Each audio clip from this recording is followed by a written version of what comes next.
In the 1970s, a wave of young people traveled to Southern California looking for truth. Then something extraordinary happened. The pastor of a struggling church opened his doors to a charismatic street preacher and a steady stream of new visitors. And that gave birth to one of the greatest spiritual awakenings in U.S. history. Now the story is a major motion picture. Ephraim Graham went to Los Angeles for the premiere of Jesus Revolution. First shot of the movie. It's taken filmmaker Jon Erwin 7 years to bring this more than 50-year-old story to screen. All right, 3 golf, take 1, Mark. This project has taken many twists and turns, longest I've ever worked on a movie. My hope is people enjoy the movie, and we want to make you laugh and cry, but there really is a movement behind this movie. The Jesus movement began on the West Coast and spread in an historic Christian revival that saw young people, hippies, turning to God. The drugs, it's a quest. For what? For God. How can you not see that?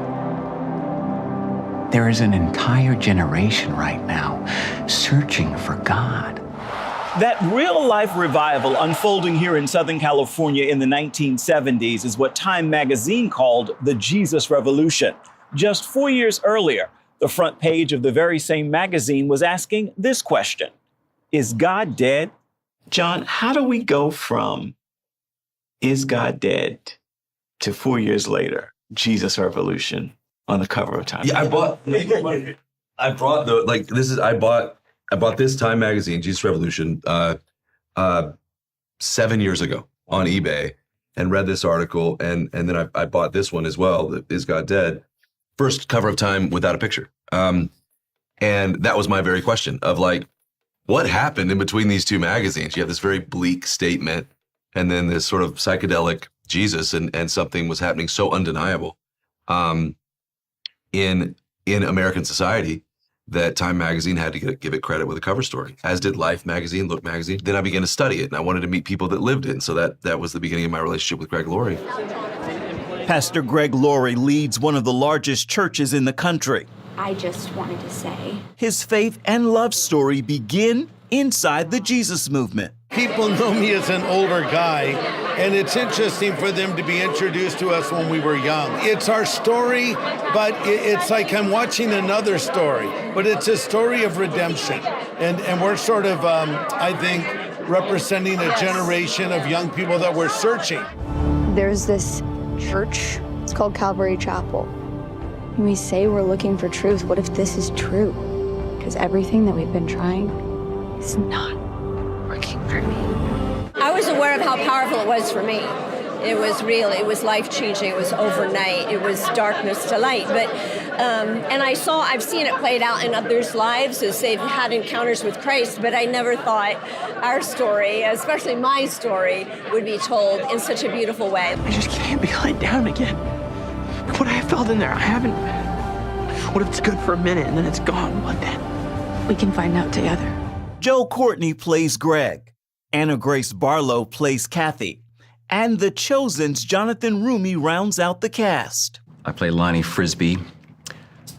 Lonnie was a powerful witness to the charismatic gifts of the Holy Spirit working in his generation. Rebels against old-fashioned authority. I think these kids need help. What they need is a bath. You're passing judgment on people you know nothing about. Maybe that's why your church is so empty. When God walks in here, brings me a hippie, I'll ask him what it's all about, because I do not understand.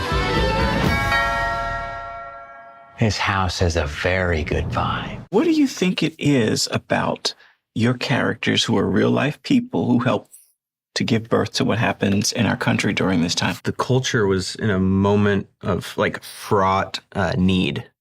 You know, I think that's kind of what primes a revival is this kind of like lost, sheep. The need, the desire to like reground yourself. And there's no grounding that's better than, the cornerstone of Christ. I think as humans, we're hardwired for a couple of things. One of those is community, only second to God. Relationship with God, and community with each other. And when those two things seem to be compromised in society en masse, the Spirit starts to rebel against that and try to figure out how to put that back in its right order. And so you have, I think, these revivals. And I think you see it now. It's what's going on in Kentucky. I want to piggyback on that because I can't stop thinking about Damar Hamlin going down on the field a few weeks ago. And the gut reaction was to take a knee and pray. Pray on national television. I was like, I haven't seen anything like this in years. When they say we're primed for it, it's sort of like a buzz phrase that I've been hearing around this movie. I think that's true. Our country is a dark and divided place. But in that tent, there's hope and unity and miracles that I can't even explain.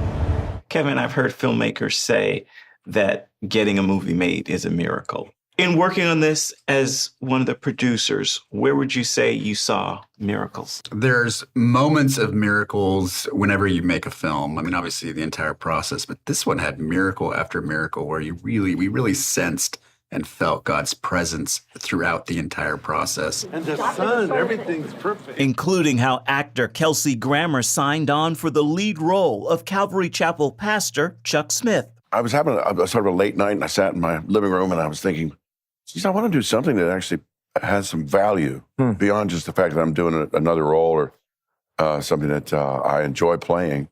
And the very next morning, this script was delivered to my house. If you feel like you're an outcast, then join us here. Ephraim Graham, CBN News, Los Angeles. Misunderstood and judged. What a wonderful trip down memory lane for me. I remember this. I remember the Jesus Revolution. I remember all the turmoil of the 1960s, the anti-war movement, the rise of hippies, the racial unrest, the number of assassinations we had, the Vietnam War, the dislocation that we all experienced. And then this great Jesus Revolution came. Well, today, do we have racial division? Do we have literally rioting in our streets? Do we have this huge political divide where we view one another as enemies, not as fellow Americans?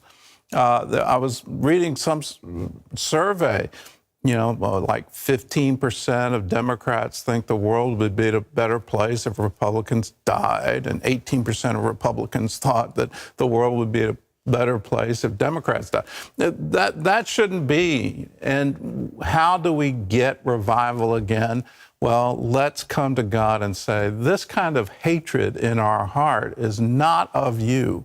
You are love. And if you're in our heart, if you're in my heart, then I am loving people. I'm even loving people I think are my enemy, because they're not. They're my brother. They're my sister. If you want to get revived, go see Jesus Revolution. For me, it brings back a lot of memories. For a lot of people, they may not know anything about it. But it opens in theaters across the country starting today. You can find out where it's showing in your area by going to cbnnews.com.